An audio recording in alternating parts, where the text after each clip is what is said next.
And when and who should get a mammogram? To help us through some new information that's both confusing and controversial on both of these subjects is NBC's medical editor, Dr. Nancy Snyderman. Hey, Nancy, how are you? I'm doing well, thank you. Let's talk about salt. Yeah. Because as I understand it, the CDC says we should have 2,300 milligrams a day. That's for your healthy American.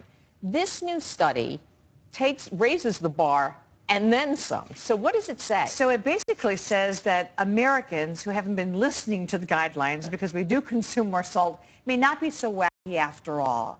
It's been sort of confusing because the Institute of Medicine has said 2,300 milligrams. The American Heart Association cuts it really low to 1,500 milligrams. And that's less than half a teaspoon of salt a day.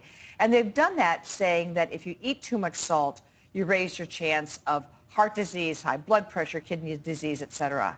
This looked at data and said, you know, not enough proof in the pudding. And you might be able to increase the amount of salt that you have in your diet and still be perfectly okay.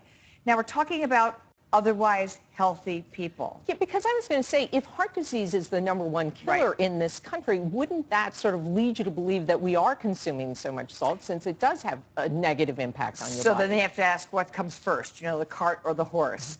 There is a risk group, and the people in this group should really avoid their salt.